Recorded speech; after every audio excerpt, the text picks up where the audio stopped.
Welcome to Please Leave Podcast, where you'll hear truly scary stories that you cannot get out of your head. These stories may contain graphic depictions of violence or explicit language. Listener discretion is advised.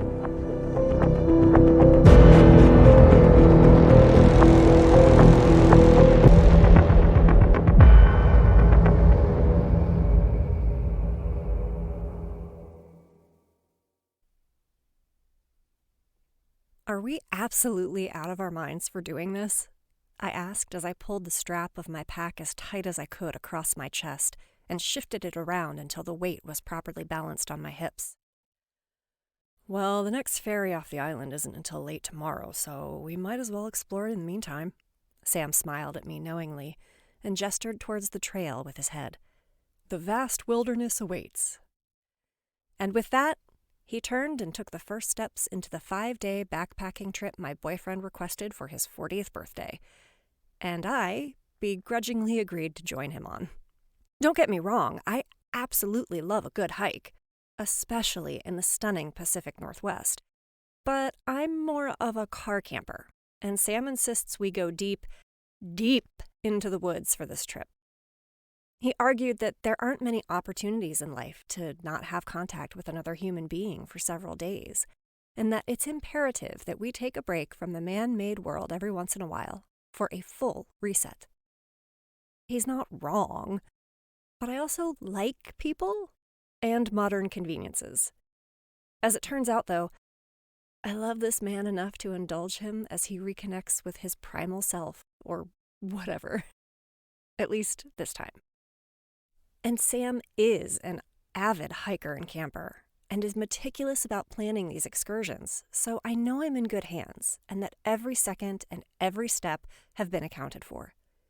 It's our goal to accomplish a 45-mile trek over 5 days, and so according to Sam's plan, we need to hike 5 miles on the first day to stay on track.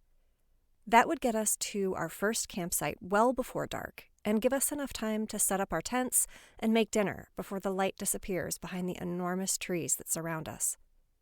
We chose this route because it ends at a coastal town where we have reservations to stay at a stunning B&B with an award-winning restaurant. And I'm already craving the glass of champagne I'll be pretending to enjoy to celebrate my boyfriend's 40th, but will, in actuality, be drinking to celebrate the end of my first, and likely last, backcountry adventure. The first few hours go smoothly. It is stunning in this part of the world, there's no doubt about it. You can really feel how vast and ancient the planet is in a place like this. I try to fathom what the world was like when the massive trees were just saplings, or the natural events that carved the breathtaking gorge we drove over to get here, but it's not something my mortal mind can really wrap itself around, and so I just let the green wash over me and count myself lucky that I get to experience it at all. Sam seems right at home in the wilderness, and I can't help but fall a little deeper in love with him as he strides confidently over the rocky terrain, as if he'd done it 1,000 times before. I'm also struck by how absolutely alone we are out here. There were 2 other cars parked at the trailhead, but we haven't seen a single soul since we started walking. And there are no signs of life in any direction, not even a ranger station or fire tower. Occasionally, we pass an area that had a man-made retaining wall in place to stave off erosion, but otherwise, it was just us, and the trees and the ferns and the occasional fluttering of wings overhead. And then, as if some internal clock had gone off after a few hours, Sam paused near a clearing, pulled out his map to confirm, and then announced that we've arrived at our home for the night. He then intuitively walked to the best spot to erect our tent, and we started the routine of settling in. "Why don't you gather some firewood while I set up the tent, and then I'll get a fire going," Sam suggested as I shrugged my 20-pound pack off my shoulders, and my whole body rejoiced with relief. I hitchhiked all over Europe in my early 20s wearing a 30-pound pack, and thinking back, it felt like nothing at the time. I kept my urge to announce that I'm officially old to myself, as I did a quick stretch to loosen my protesting back muscles. and instead agreed to Sam's plan and set off to find some dry wood. I wasn't ready to admit it out loud to Sam, but he was right. I was really enjoying the trip, and the sweet smell of the untouched soil under my feet was relaxing me in a way that I hadn't felt in a long, long time. By the time dinner was over, I was so relaxed that I could barely stay awake for a cold beer by the fire. But I rallied and enjoyed the stillness and the stars that started to appear around us for another hour before I put myself to bed around 9 p.m. The following day was even better. I woke up to the gentle sounds of nature and a wonderful mix of freshness and humidity in the air around me. It put me in a good mood immediately, and the novelty of making coffee and breakfast over an open fire bolstered my mood even more. Sam and I almost immediately fell into step with each other on the trail, and the deeper we got into the forest, the more majestic it became. Sam mostly plays it cool because that's his personality, but I can't help but gasp anytime we come around a bend to reveal a dramatic, rocky groove in the landscape, or a waterfall or vista. It's amazing how quickly you can forget just how beautiful our planet is. And holy shit, this place is beautiful. We stopped for lunch midday at the base of a small double waterfall, and I called out to Sam that I was going to find a place to pee as he unpacked a few things for us to eat. I walked off of the path several feet and squatted behind a moss-covered boulder to relieve myself, and used the stiff weight of the rock to lean my back against for more stability. As I was heading back to Sam, I wasn't paying attention and accidentally stepped in a deep puddle. I looked down, and to my absolute horror, the liquid surrounding my foot in the puddle was a deep, sloshing red. I pulled my foot out and stumbled backward, landing hard on my butt as I lost my footing. "Sam, come here!" I called out, and he immediately turned and hurried in my direction. "What the fuck is that?" I asked and pointed to the puddle once he was close enough to see. "Is there a dead animal nearby?" I had pulled myself back onto my feet and scanned the surrounding woods for a dead deer or coyote who could have bled and made the puddle. "Whoa," Sam said with uncharacteristic awe in his voice. He knelt down to study the crimson pool and lowered his head until he was close enough to sniff it. "Don't get too close," I warned and pulled him away from it slightly. He shrugged me off gently, totally enthralled by the liquid. And when he looked up at me, his eyes were shining with excitement. Sam had studied biology in college, which explained his sustained love for the outdoors. When he'd moved to San Francisco in the early 2000s, he'd learned coding like so many other elder millennials, and he abandoned a career in biology. But his fascination with natural wonders persisted. "It's okay," he said and sniffed it again, much to my disgust. "I can't believe it. I think this is just iron or algae in the water." He stood up and craned his neck to survey the area around us. "We're close enough to the ocean that maybe the groundwater is red from an algae bloom, but my guess is that it's iron." He crouched down again to study it. "I've read about hidden iron deposits coming to the surface and rusting, but it's usually farther north where it's colder." He shrugged and looked up at me. "Climate change is the easiest explanation. It's cool to see something like this, though." I shivered despite his explanation and smiled. "You're one sick fuck, you know that?" He stood up and grabbed me lovingly. "You love that about me. You can't deny it." He planted a kiss on the top of my head as we walked back toward our path, and I agreed with him. I did love that about him. I loved everything about him. We hiked for 4 more hours after lunch, and Sam was more animated than he'd been earlier in the day. The iron pool had awoken a sweet side of him that I didn't get to see very often. He was almost childlike as he pointed out interesting plants and growth patterns along the path. He said that he couldn't wait to show me the tide pools once we got to the ocean. "There's so much cool shit in there," he'd said with his eyes wide and sparkling with excitement.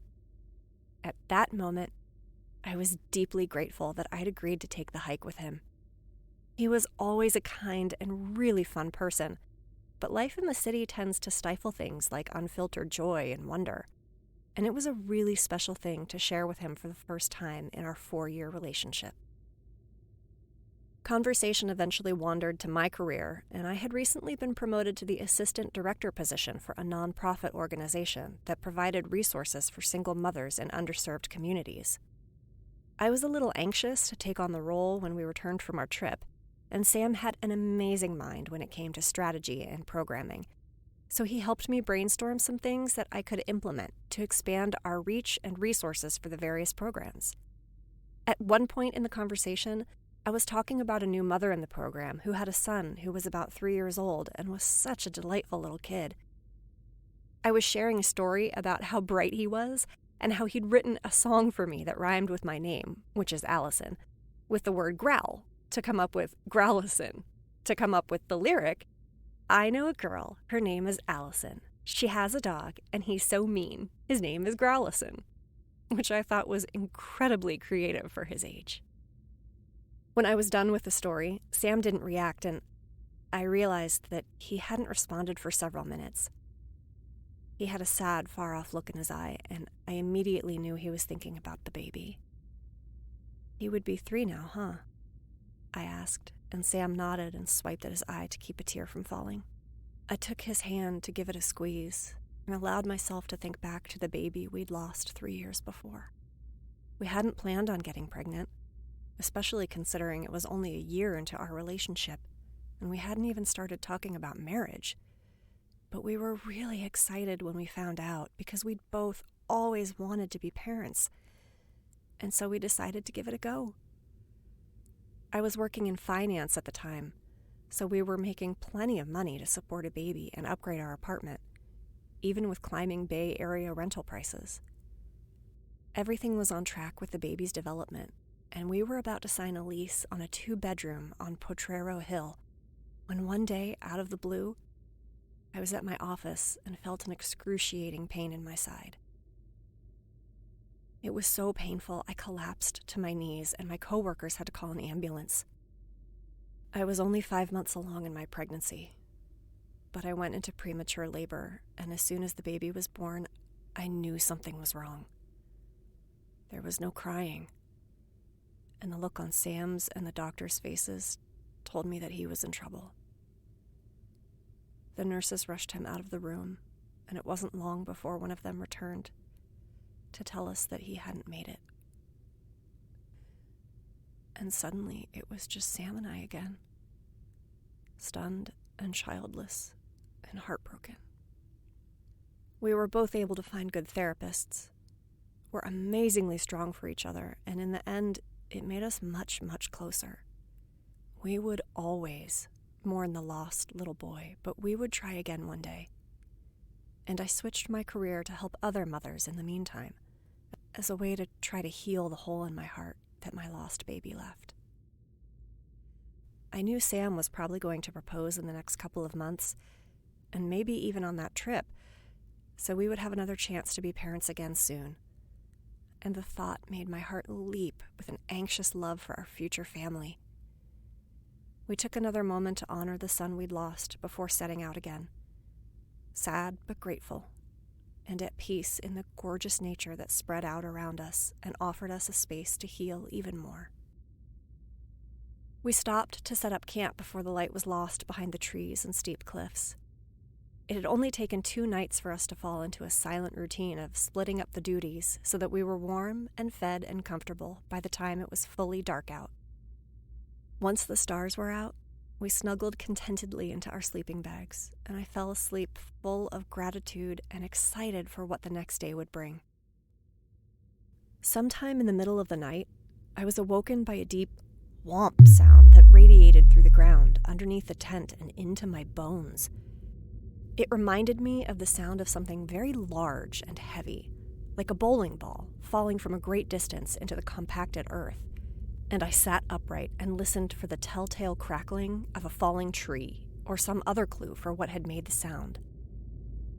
There were no other sounds in the woods around us, but a couple of seconds later, the lower corner of the tent in front of me started to move. I studied the spot for a moment, and it looked like something soft and a couple of inches wide was rubbing back and forth against the fabric of the wall. It moved back and forth rhythmically in the corner for a couple of seconds, and then it seemed to duplicate in either direction. And suddenly there were 2 more small soft things swishing against the fabric wall. They looked like wings or tails and reminded me of a miniature car wash where the tassels rub against the exterior of your car to gently scrub it clean. I grabbed for Sam and nudged him awake without saying a word. He rolled over sleepily and looked at me with one half-opened eye while muttering a soft, "What is it?" I put my finger over my lips to silence him in case it was a large cat or something potentially dangerous, and pointed toward the corner where the movement was happening. He rolled over completely and sat up to squint toward the spot where I was pointing. I scooted my body sideways to be closer to him as we watched the soft movement growing again, doubling in size to each side, but also creating another row of movement above the bottom row. Suddenly, there were 2 rows of something gently rubbing against the tent in a back-and-forth motion, over and over and over, without stopping or pausing. Sam reached for the heavy flashlight he kept next to his sleeping bag, and the row doubled again. 1 row out on either side and 1 row up. The sound of the movement grew louder and more persistent as the objects spread out more and pressed in a little harder, so the tent started to strain a bit inward under the pressure.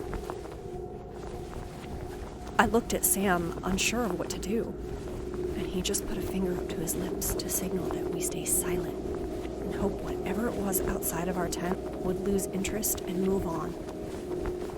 Just as I turned back to the tent, another row of feathery objects appeared on either side and above the already swirling rows, and something sharp also appeared above all of it and pushed in on the tent with a pinprick of pressure. The whooshing sound grew louder and louder as the sharp point slowly pushed inward, straining the fabric to the point that it started to tear slightly. I looked to Sam with panic in my eyes. Whatever it was about to get in, and I didn't know if we were prepared to defend ourselves against it. Sam lurched toward the back of the tent and grabbed his pack.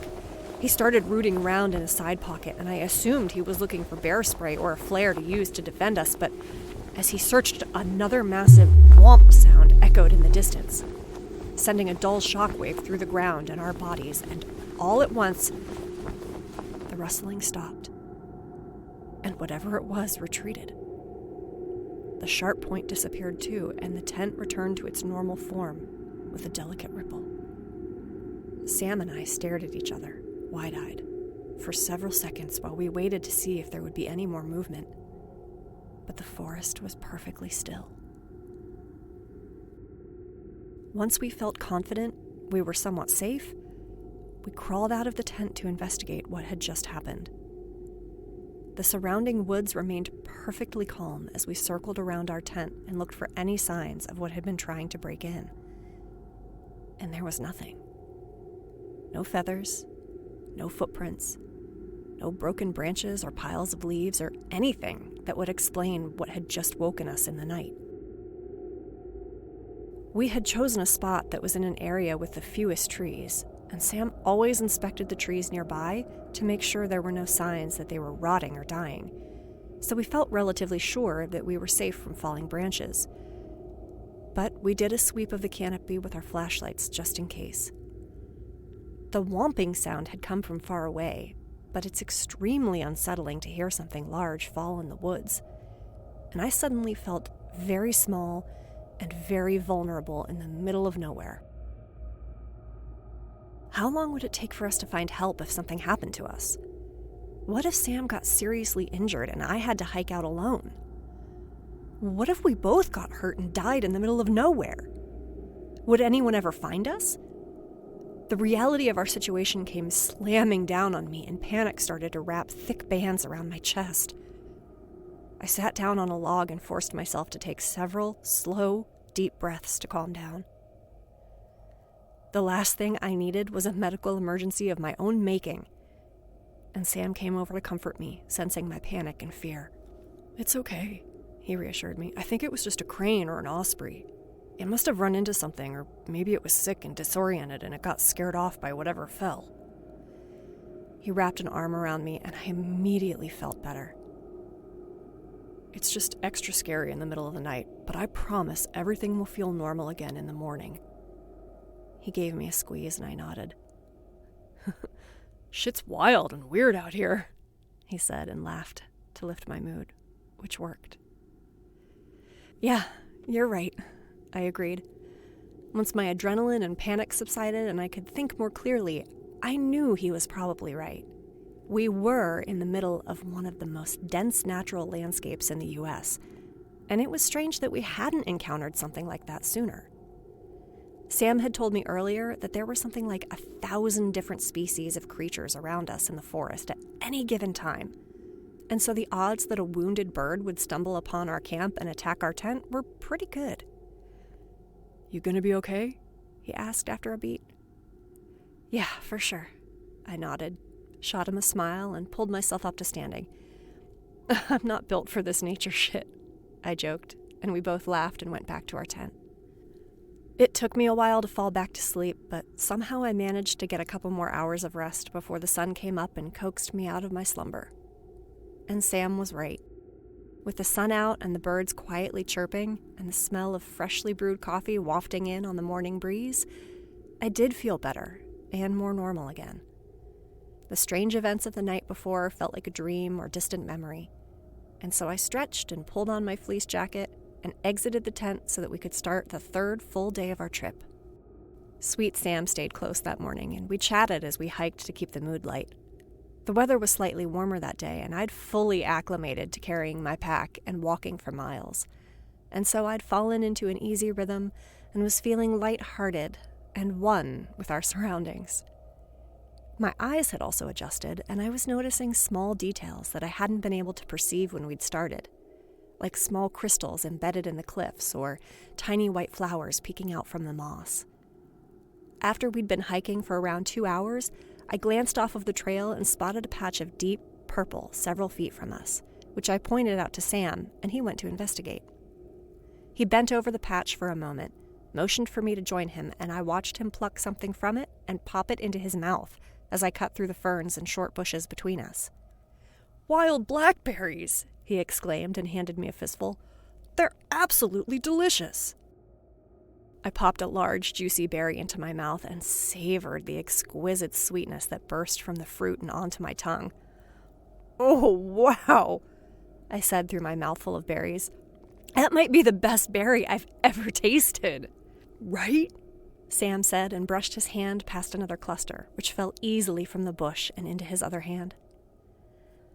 I helped myself to a couple more and then turned my body to enjoy the view opposite of the path and further into the compact woods. I marveled at the colossal ferns that seemed prehistoric in their size and density. How long had they been rooted here, untouched and thriving in the humid air of this remote place? What would I become if I stayed here forever, wild and undisturbed and nourished by the elements? I closed my eyes and imagined my feet taking root in the dark soil, and my limbs stretching out and up into infinity, to intertwine with the ancient foliage in every direction, and the thought simultaneously calmed and empowered me. I took a deep breath and opened my eyes, and there was a flash of something white further into the thicket and off to the left. I strained my eyes and waited, and just a couple of seconds later I saw it again. The distinct flash of white and pale pink, neither of which were colors that we'd seen very often since we'd been in the woods. I watched for a moment more to make sure it wasn't just the splash of white on the underside of a deer's tail, but when I saw it again, it was low and slow and in the same place that I'd seen it the first 2 times. Sam, someone's there," I said in a low but urgent voice. I grabbed his arm, making him lose his grip on the last handful of berries, and I pulled him toward me and pointed in the direction of the movement. "It's just a bird or something," he said and looked back longingly at the berry bush. "No, Sam, look," I said again and pulled him harder to force him to see what I was seeing. "It's not the right color and it's too low." He leveled his head so it was parallel with mine and squinted into the distance to locate what I was seeing. After 2 more seconds, it moved again. A rapid succession of pink, then white, then pink. And Sam sucked in his breath sharply and looked at me. "Holy shit, you're right," he said, and then looked back. We watched intently as it appeared and disappeared a couple more times. And Sam half whispered, "I think it's too little to be dangerous." And I nodded in agreement.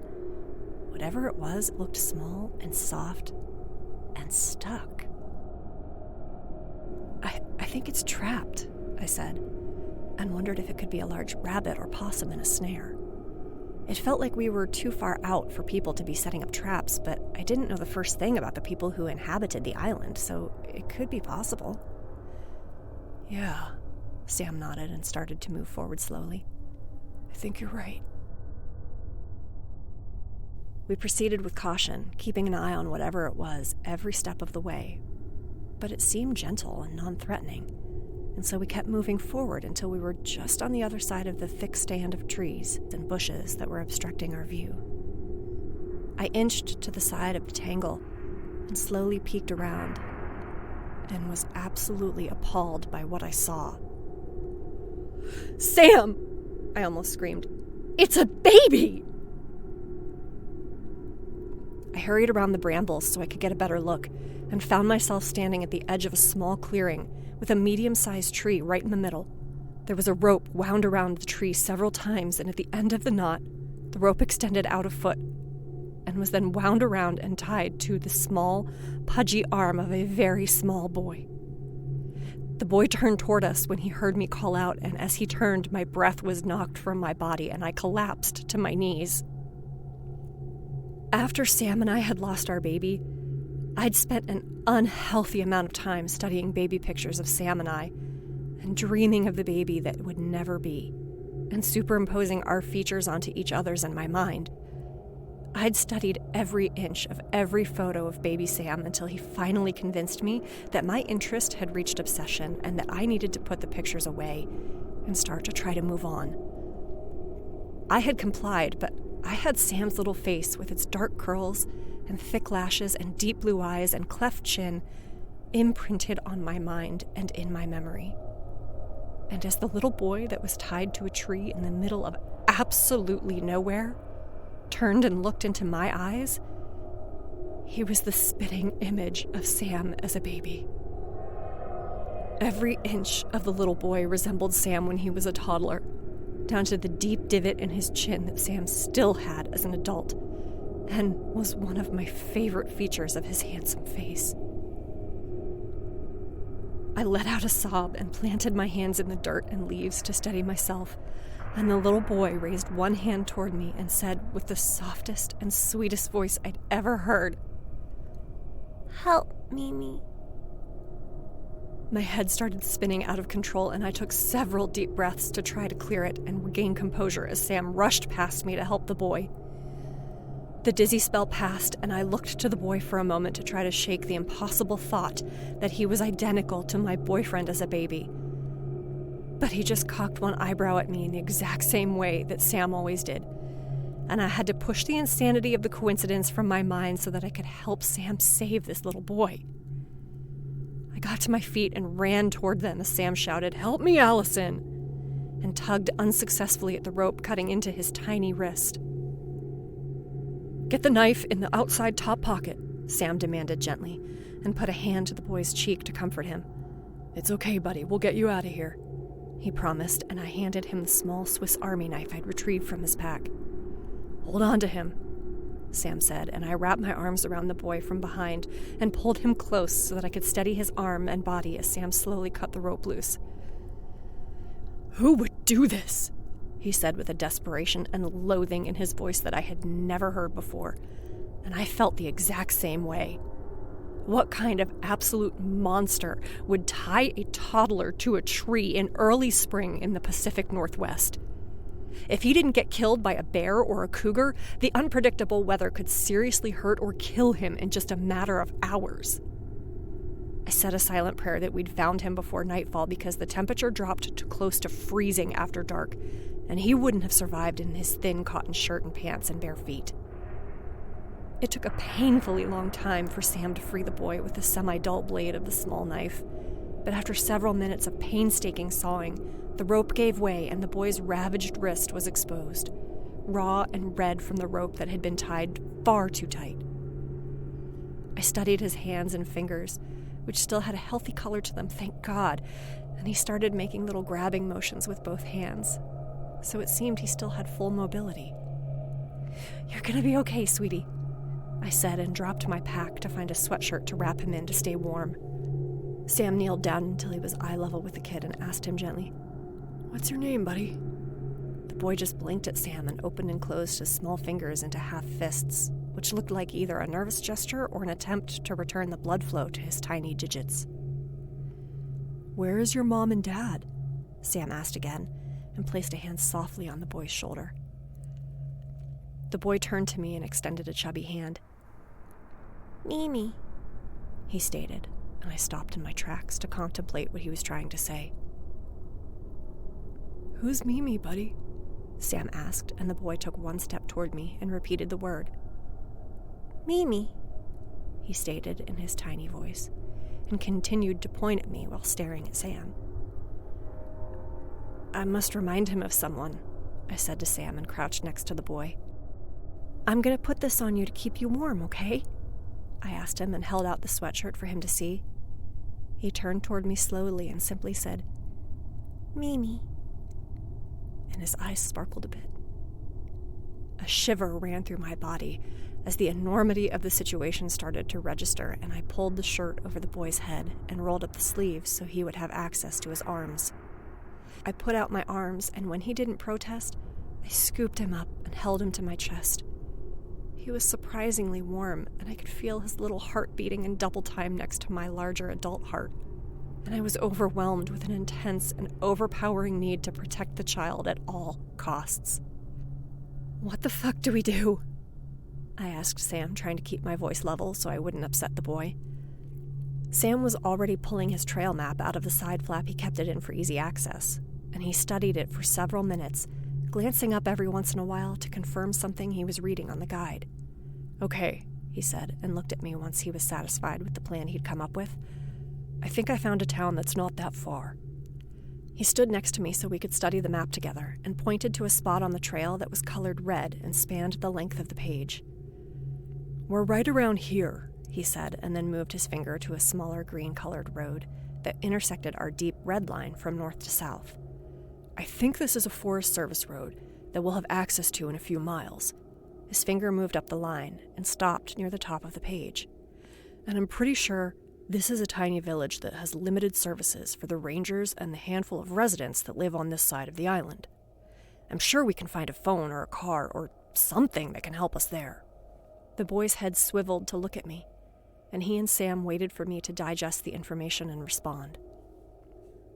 "Sounds like a plan," I said weakly, and prayed that Sam knew what he was talking about. The little boy seemed okay, but we had no idea how long he'd been out there, or if he had any internal damage that we couldn't see that would require life-saving treatment.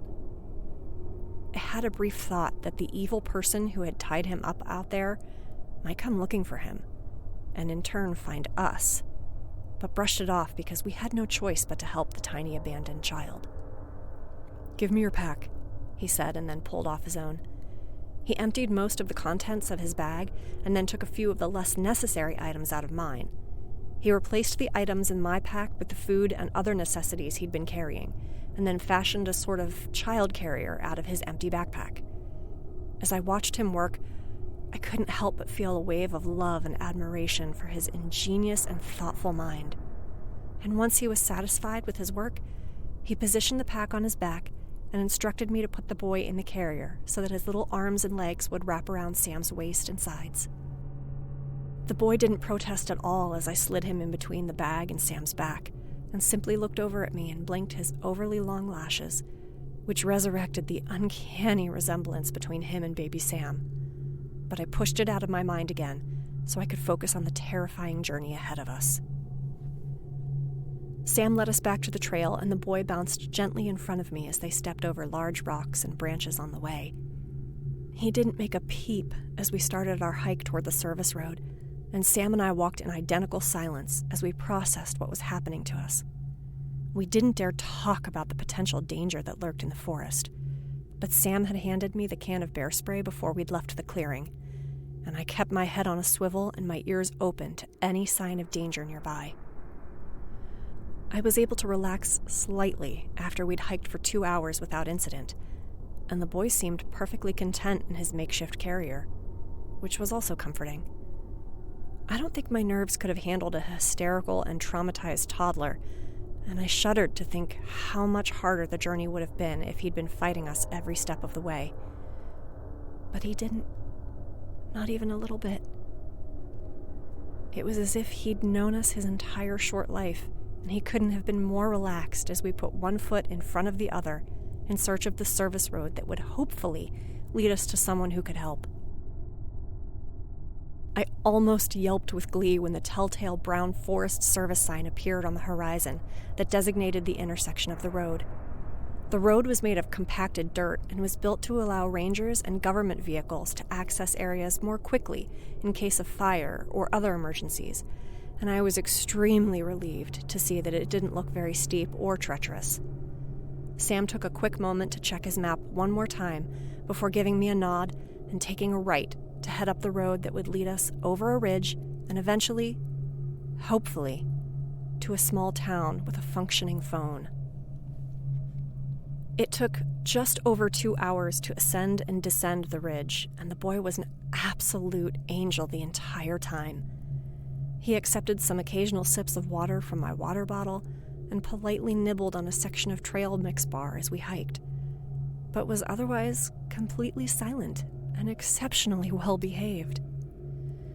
I couldn't help but reach out my hand to give him an affectionate caress on the side of his soft, curly head at one point when we took a short break, and he just looked into my eyes with perfect trust and calm, and my heart swelled a bit despite the bizarre circumstances that had brought him into our lives. I did yelp with glee when the village appeared on the horizon at the end of the road. I guessed it was around 4 p.m., so the sun was still high in the sky, and the red and brown rooftops of the handful of buildings stood out like tiny raffle tickets against the aggressive green of the surrounding wood. "Oh, thank God," Sam sighed and turned to me to smile for the first time since we'd found the boy. I could tell he was just as relieved that he'd gotten it right as he was that we were going to be okay. That the boy was going to be okay. We practically ran the last half mile to the town, and Sam pointed to the small gas station that also served as the town grocery store once we were close enough to see the buildings clearly. "That's probably our best bet," he said, and I agreed as I took inventory of the small handful of other buildings, which mostly looked vacant or closed for the day. My guess was that the store was the only functioning business and probably stayed afloat by selling supplies to the government agencies who worked in the national park, students of the tiny marine university at the far end of the island, and the occasional hiker or camper.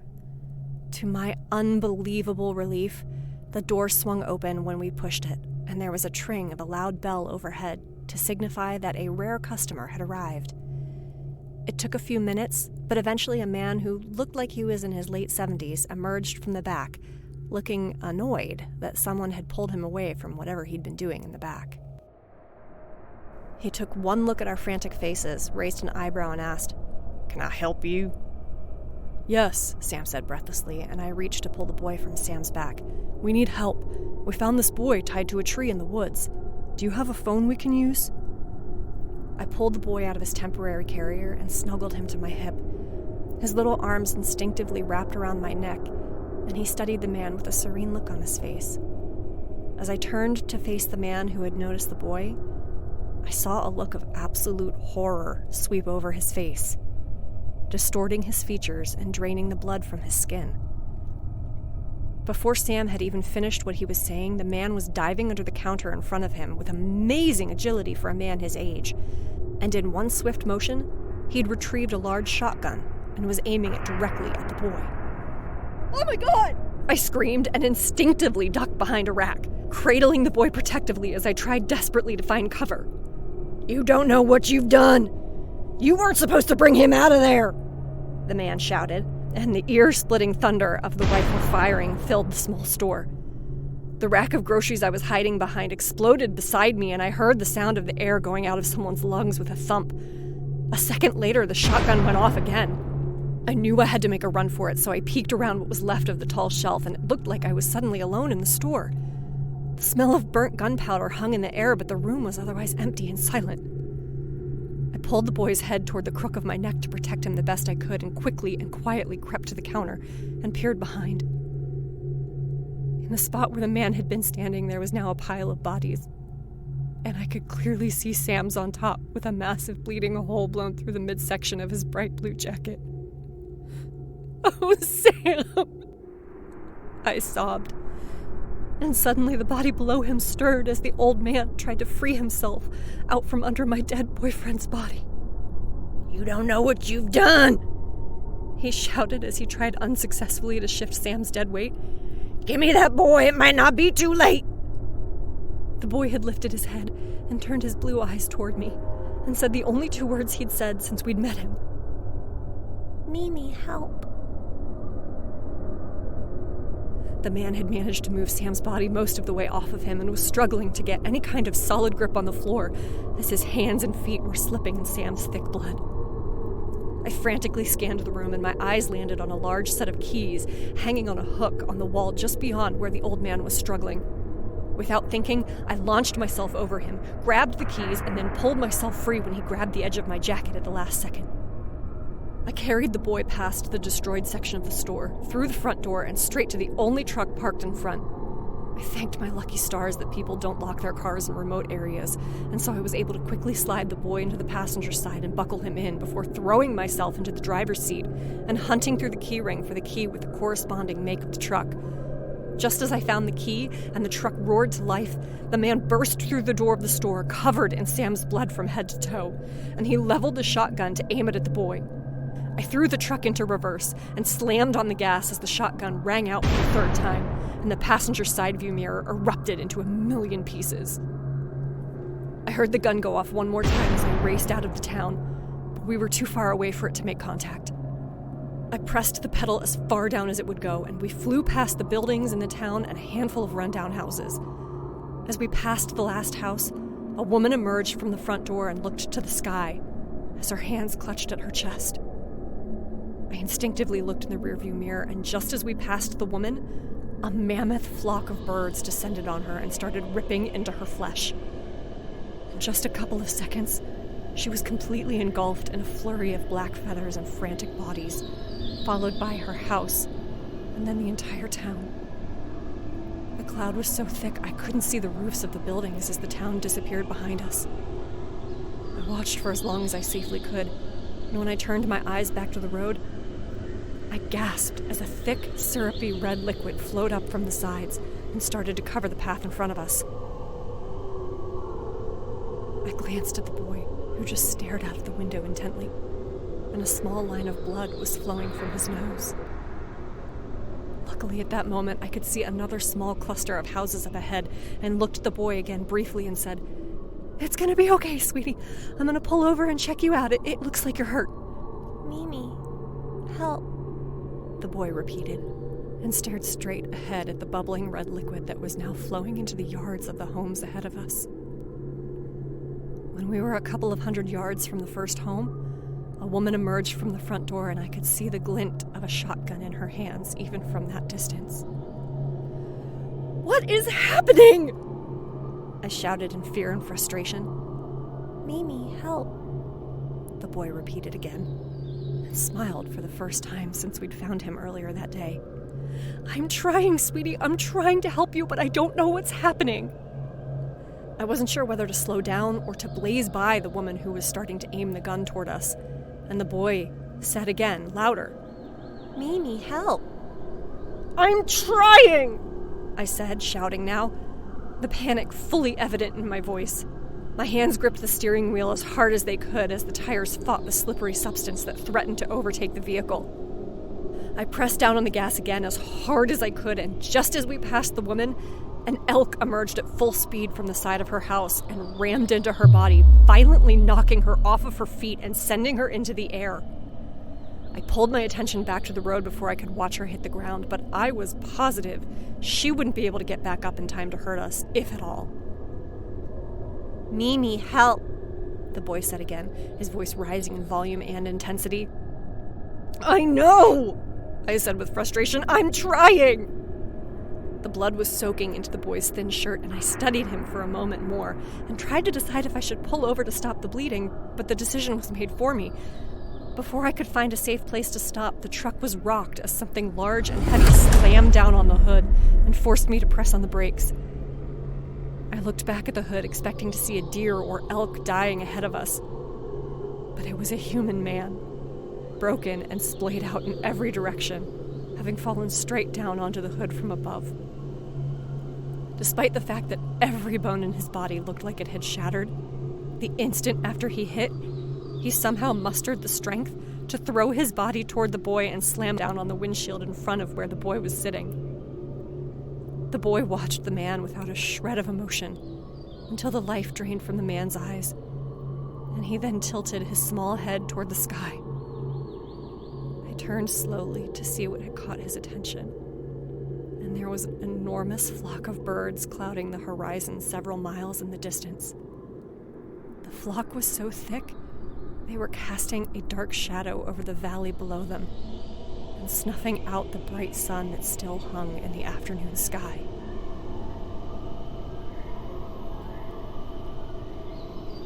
"Mimi, help! Mimi, help!" the boy chanted, fixated on the swarming sky ahead of us. "What is happening?" I asked again and studied him, the horror rising in my chest. "Mimi, help! Mimi, help!" he said over and over, and slowly turned his head toward me.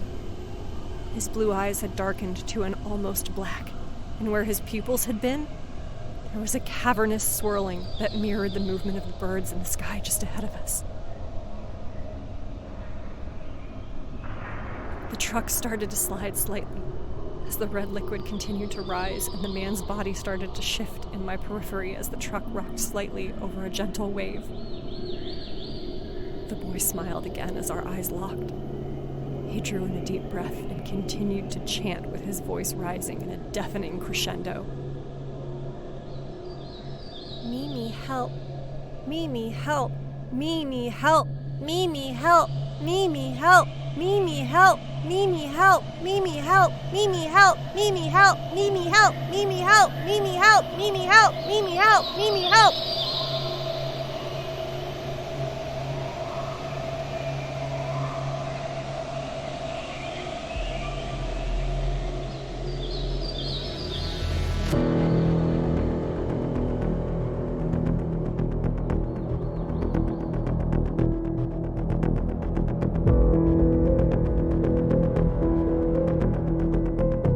This story was written by Courtney Eck and narrated by Kaye Weaver.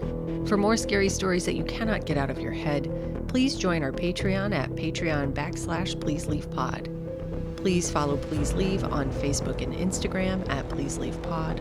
Our email is pleaseleavepod@gmail.com, and our website is pleaseleavepod.com. If you like this story, please take a second to give us a review or rating. It's just a couple of us trying to get this thing off the ground, so your support really helps us. This has been a Two Penguins Media production. Quack.